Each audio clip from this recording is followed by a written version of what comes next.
Ryan Thompson stood at the edge of his father's old office, his gaze drifting across the room. The oak desk, once a symbol of his family's legacy, was now cluttered with papers and contracts he barely understood. His father had built the business from the ground up, turning a small woodworking shop into a thriving furniture empire. But now, with his father gone, the weight of that legacy rested heavily on Ryan's shoulders. "Ryan, we need to talk about the future." The voice belonged to Greg Miller, his stepfather, a man who had entered their lives when Ryan was just a teenager. Greg had always been charming, the kind of man who could convince you to do anything with a few well-chosen words. Ryan had never fully trusted him, but when his mother remarried after his father's death, he had no choice but to accept Greg into the family. "I've been thinking a lot about the business. Your father left you a great company, but running a business like this isn't easy. You've got a lot on your plate, especially at your age." He was only 25, and despite his best efforts, he struggled to fill his father's shoes. The pressure was immense, and he knew he lacked the experience to steer the company through the challenges ahead. "I know," Ryan admitted, his shoulders slumping, "but this is my father's legacy. I can't just walk away from it."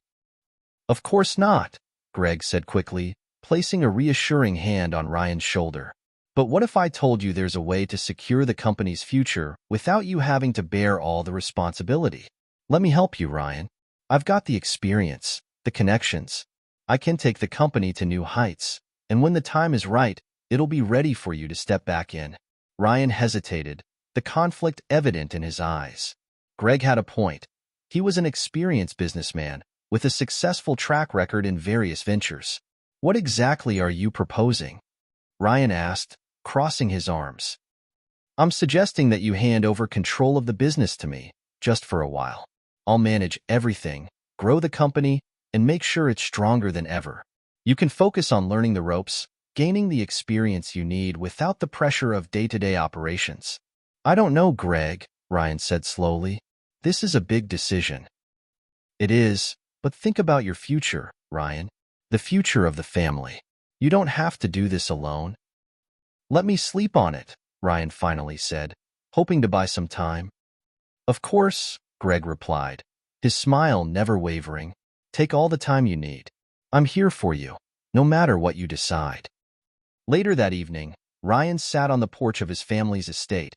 As he sipped his drink, the screen door creaked open, and his mother, Evelyn, stepped out onto the porch. She was a graceful woman, with a quiet strength that had carried the family through difficult times. She joined Ryan on the porch, sitting beside him in silence for a few moments before speaking. "You seem troubled, Ryan," she said softly, her eyes full of concern. "Greg wants me to hand over control of the company. He says he can take it to new heights, that it's too much for me to handle right now." "And what do you think?" "I don't know," Ryan admitted. "Part of me feels like it's the right thing to do, but another part of me feels like I'd be betraying Dad by giving up control. Your father was a great man, Ryan, but he didn't build that company alone. He had help, just like you do now. It's not a sign of weakness to lean on others when you need to. Do you trust Greg, Mom?" "Greg is complicated. He's been good to us in many ways, but you need to be careful, Ryan. Business can change people, and not always for the better." The decision to hand over control of the family business to Greg weighed heavily on Ryan, but he couldn't ignore the sense of relief that came with it. For the first time in months, he felt a sliver of hope, believing that with Greg at the helm, the company might not just survive but thrive. Greg wasted no time in assuming control. Within days, he was making sweeping changes, restructuring departments, bringing in his own team of advisors, and announcing ambitious plans for expansion. To the employees, Greg presented a vision of growth and innovation, promising that the company would soon reach new heights. "Ryan, I need you to trust me on this," Greg said one evening as they sat in the newly renovated boardroom. "We're going to sell off some of the older assets, the ones that aren't performing as well as they used to.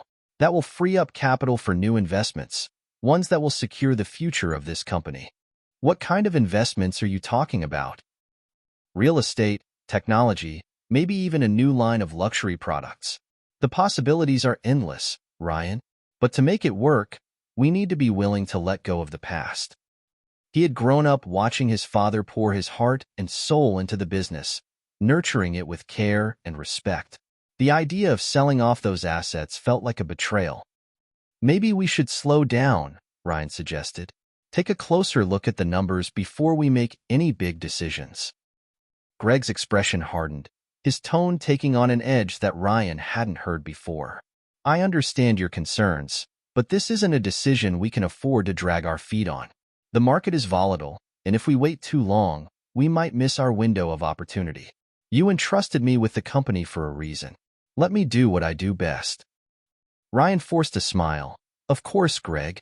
I just want to make sure we're doing what's best for the company. And we are, Greg assured him. You'll see, Ryan. In a few months, this company will be stronger than ever. But as the weeks passed, Greg's restructuring involved more than just selling off underperforming assets. Departments were being gutted, longtime employees were being let go, and new hires, people with no connection to the company's history, were taking their place. The company that had once felt like a family was starting to feel like just another corporate machine. One afternoon, Ryan visited the factory floor, hoping to get a sense of how the changes were affecting the employees. Mr. Thompson, an older man named Frank, said, approaching Ryan with a troubled expression. Frank had worked for the company since Ryan's father first opened the doors, and his opinion had always mattered to Ryan. Can I have a word with you? Of course, Frank, Ryan said, stepping aside to speak with him privately. It's about these changes, Frank began, his voice low. We've seen a lot of them over the years, but nothing like this. People are scared, Ryan. They're worried about their jobs, about the future of this company. And I gotta tell you, I'm worried too. Ryan's heart sank. Frank was one of the most loyal employees they had, a man who had given his best years to the company. If he was concerned, it meant something was seriously wrong. What exactly are you worried about? Ryan asked, trying to keep his voice steady. It's not just the layoffs, Frank said, shaking his head. It's the way Greg's been handling things.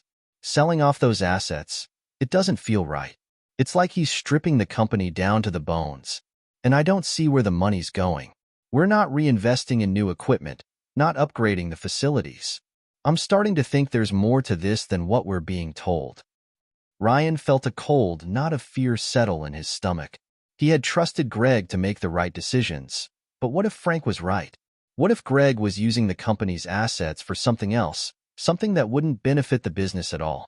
Thanks for telling me, Frank, Ryan said, his mind racing. I'll look into it. That evening, Ryan sat in his father's study, poring over financial documents and contracts, searching for any clue as to what Greg was really up to. The numbers didn't add up. Greg wasn't growing the company. He was gutting it. And worse, he was using the money to fund his own ventures that had nothing to do with securing the company's future. Chapter 3. Whispers in the Shadows. The morning after Ryan's disturbing discoveries, he arrived at the office earlier than usual. As Ryan walked down the hallway, he noticed Greg's office door was ajar. He could hear voices inside, Greg's smooth tone, followed by a sharper, younger voice. Curious, Ryan stopped just outside, listening in on the conversation. Are you sure we can move forward with the sale this quickly? The younger voice asked, a hint of uncertainty in his words. Greg's response was calm, almost dismissive. We're on track, and the sooner we finalize, the better. I've made sure the right people are in place, and once the assets are liquidated, we can funnel the profits into our new ventures. The board is already being prepped. They won't put up much of a fight. And Ryan, the younger man pressed. Greg's laugh sent a chill down Ryan's spine. Ryan's too sentimental to see what's really happening. By the time he figures it out, it'll be too late. He'll be left with a shell of a company, and we'll have everything we need to build something far greater. Ryan needed help, and he knew just where to find it. He spotted her in the corner booth, a woman in her late 50s with graying hair pulled back into a neat bun. Her face was stern, but her eyes softened when she saw Ryan approach. This was Margaret, his father's most trusted advisor before she had been forced into early retirement by Greg's new regime. Margaret, Ryan greeted her as he slid into the seat across from her. Thank you for meeting me. Ryan, her voice steady. "I was surprised to get your call, but I had a feeling this day would come. What's going on?" "Greg is planning to sell the company," he said, keeping his voice low. "He's been liquidating assets, funneling the money into his own ventures. And I have reason to believe he's setting everything up to benefit his children while leaving me with nothing. I knew he was up to something. But this, Ryan, your father would be devastated. He built that company for you, for your future. Greg has no right to tear it apart. I know, but I don't know how to stop him. He's already got the board on his side, and I don't have enough evidence to make a case against him. I need your help, Margaret." "Greg's overconfidence could be his downfall," Margaret explained. "He's moving fast because he thinks you won't catch on in time. That's a mistake. If we can slow him down, we might be able to gather the evidence we need to expose him before he finalizes the sale." "Slow him down? How?" Ryan asked. "We'll need to use the same tools he's using: deception, misdirection, and strategy. But unlike Greg, we'll do it for the right reasons. I'll start by reaching out to some of the old guard, people who were loyal to your father and who still care about the company. They can help us gather information and quietly push back against Greg's plans." "And what about the board?" Ryan asked. "They're already in Greg's pocket. If we can show them that Greg's actions are putting the company at risk, they might reconsider their allegiance. It won't be easy, Ryan, but it's possible." One evening, after a particularly exhausting day at the office, Ryan returned home to find an unexpected guest waiting for him. Lucy, Greg's eldest daughter, was seated in the living room. Her presence was unsettling. She rarely came around unless she had a reason, and it was usually tied to her father's interests. "Lucy, I wasn't expecting you. I needed to talk to you, Ryan. I think it's important." "It's about the company," she began, her tone smooth, as if she were discussing the weather.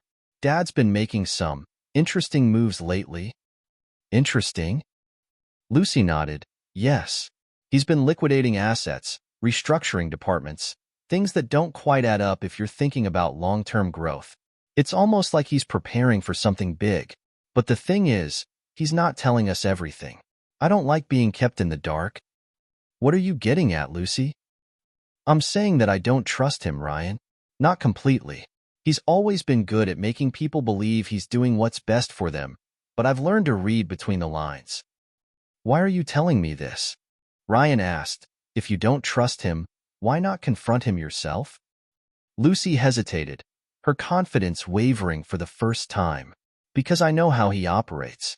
If I go against him directly, he'll find a way to cut me out, just like he's planning to do with you. But if we work together, maybe we can stop him before it's too late." "What do you propose?" Lucy leaned forward, her eyes locking onto his with a newfound intensity.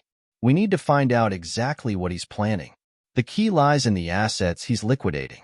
If we can trace where the money's going, we might be able to expose his endgame before he has a chance to pull it off. Leave that to me. I have my ways of getting what we need. One more thing, if you're with me on this, we have to be completely transparent. No secrets, no half-truths. If we're going to take on Greg, we need to trust each other." The next day, Margaret was waiting for him in his office, a thick file in her hands. "Greg has been funneling money into a series of shell companies. At first glance, they look legitimate, but if you dig deeper, you'll see that they're all tied back to a single entity, a holding company registered under a different name. He's planning to sell the company, and the shell companies are where he's stashing the profits." Chapter 5. The Unraveling. Ryan sat in his office late one evening, the glow of his computer screen casting a pale light across the room. Greg had planned every detail with meticulous care, ensuring that when the time came, the business would be sold off piece by piece, with the profits funneled directly into his personal accounts. He arrived at Margaret's house. She was waiting for him in the study. "I've been going through more of Greg's files. He's planning to finalize everything by the end of the month. Once that happens, it'll be too late to stop him." The next day, Ryan met Lucy at a quiet cafe away from the office. Ryan decided to take a direct approach. "Greg is close to finalizing the sale, and when he does, everything will be gone. I need access to the accounts, the ones we haven't been able to trace. If you can get that information, we might have a chance to stop him. She sighed, a look of resignation crossing her face. All right, give me a couple of days. I'll get what you need. That night, Ryan returned a call to Margaret from his office. I was digging into Greg's past. He's done this before. He targets companies with strong foundations, manipulates the owners into handing over control, and then liquidates everything for his own gain. It's a pattern, and you're his latest target. We need to stop him, Ryan said, his voice hardening with resolve. Whatever it takes, we need to bring him down. Chapter 6. The Trap. The door to the conference room creaked open, and Margaret stepped in. I went through the company's financials again, and I found a series of transactions that don't make sense. They're small amounts, just under the radar, but they're connected to one of Greg's shell companies. It looks like he's been siphoning money for months, slowly draining the company's accounts. Just then, Ryan's phone buzzed. It was a message from Lucy. I have what you need. Meet me at the old warehouse tonight. As night fell, Ryan drove to the old warehouse on the outskirts of town. He stepped inside the warehouse. Ryan.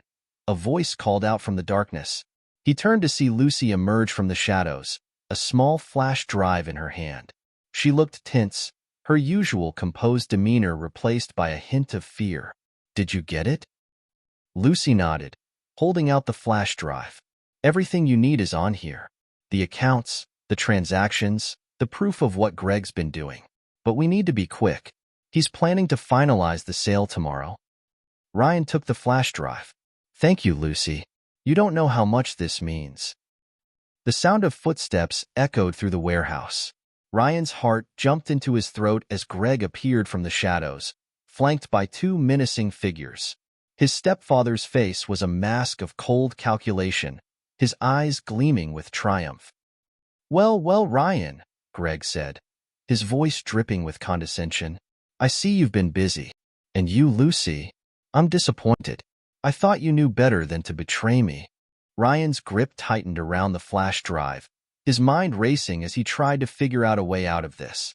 What are you doing here, Greg? He asked, keeping his voice steady. Greg smirked, stepping closer.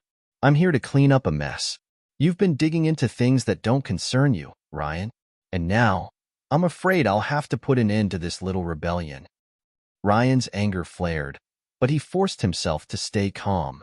You've been stealing from the company, Greg. I have proof. The board will know everything. Greg chuckled, shaking his head. You really think the board will believe you over me? I've been in control for months, setting everything up perfectly. And now, you've handed me the final piece I needed. Lucy looked down, her face pale. I'm sorry, Ryan. I didn't have a choice. Ryan's heart sank as the realization hit him. Lucy had been playing both sides, feeding him just enough information to keep him off balance while still working for Greg. Greg's smirk widened as he reached for the flash drive. Hand it over, Ryan. There's nothing you can do to stop this now. Ryan hesitated, his mind racing. As Ryan handed over the flash drive, he felt a cold dread settle in his chest. Ryan sat in the dimly lit study of his father's old home. Margaret had called him earlier. She had heard about the confrontation at the warehouse from Lucy, who had broken down in guilt after leaving with Greg. Lucy was never fully on Greg's side. She was caught in the crossfire, doing what she thought was necessary to survive. Later that evening, Ryan and Margaret met Lucy in a secluded park just outside the city. Margaret, I'm sorry about what happened. I didn't want to betray you, but Greg, he has a way of making people feel trapped. Ryan studied her for a moment before speaking. We don't have time for apologies, Lucy. What do you have for us? Lucy nodded, pulling a small envelope from her coat. It's not digital this time. Greg's been careful, but I managed to get these from his office. Contracts, memos, and proof of the transactions he's been making to liquidate the company's assets. It's all in there. It's enough to delay him, maybe even expose him to the board. But you'll need more to take him down completely. The following morning, Ryan stood before the company's board of directors, his nerves masked by a facade of calm confidence. The boardroom was filled with the senior members, all of whom had known Ryan's father. Greg sat at the head of the table, his expression one of smug certainty. He thought he had already won. "Gentlemen," Ryan began, his voice steady, "I've called this meeting to address some serious concerns about the direction of the company under Greg's leadership." Greg's eyes narrowed, but he remained silent, allowing Ryan to continue. "I have evidence," Ryan said, pulling out the envelope Lucy had given him, "that Greg has been liquidating the company's assets, not for the benefit of the business, but to fund his own ventures. He's been selling off our most valuable properties and transferring the funds to accounts controlled by his associates. This isn't about growing the company. It's about lining his own pockets." Murmurs of shock and disbelief rippled through the room as Ryan handed the documents to the board members. Greg's face darkened, but he remained composed. "This is preposterous," Greg finally spoke, his voice dripping with disdain. "Ryan, you're grasping at straws. These are just routine transactions, part of the company's restructuring plan." But Ryan wasn't finished. "There's more. Greg has been planning to sell the entire company to a group of investors who have no interest in preserving our legacy. They only want to strip it down and sell off the pieces. If this sale goes through, the company my father built will be gone forever." One of the senior board members, Mr. Lawson, looked up from the documents, his expression grave. "Greg, these transactions, they're highly irregular. Why weren't we informed about this sooner?" Greg's composure faltered for the first time. "I was acting in the company's best interests. The board entrusted me with making these decisions." "But not without oversight," Mr. Lawson interrupted. "This board still has the authority to approve or deny any major sales or liquidations. You've overstepped your bounds, Greg." Ryan could see the tide turning in his favor, but he knew he needed to press further. "There's still time to stop the sale, but we need to act now. We can't let Greg dismantle everything my father worked for." The board members exchanged glances, the weight of the decision hanging in the air. Finally, Mr. Lawson spoke again. "We'll need to investigate these claims further, but I believe Ryan is right. We can't allow this sale to proceed without a thorough review." Greg's face twisted in anger, but he remained silent, realizing that he was losing control of the situation. Ryan felt a surge of hope. He had won a critical battle, but the war was far from over. Greg wasn't going to give up easily. As the meeting adjourned, Ryan caught Greg's eye. The older man's expression was a mixture of fury and cold calculation, a clear sign that the fight was far from over. He had allies in Margaret, Lucy, and the board, and he would use every resource at his disposal to protect what was rightfully his. Following the board meeting, Ryan and Margaret informed the board members of all the evidence they had of Greg's actions. Several board members then took charge and informed all of the proper authorities of the situation. And once they shared the evidence of Greg's actions, his accounts, domestic and foreign, were frozen as their investigations intensified. The news of the investigation spread quickly, and soon, others who had fallen victim to Greg's schemes began to come forward. These individuals, some of whom had suffered in silence for years, provided crucial information about Greg's methods. They also exposed the network of people and organizations that had colluded with him, revealing the full extent of the corruption. The investigation gained momentum, with each new piece of information tightening the noose around Greg and his accomplices, setting the stage for their eventual downfall. If you're hooked on the drama and suspense of the family business betrayal, don't forget to hit that like button and subscribe to our channel for more gripping stories like this one. Stay tuned for the next chapter, where the tension escalates and secrets are exposed. Make sure you're subscribed so you won't miss a single twist.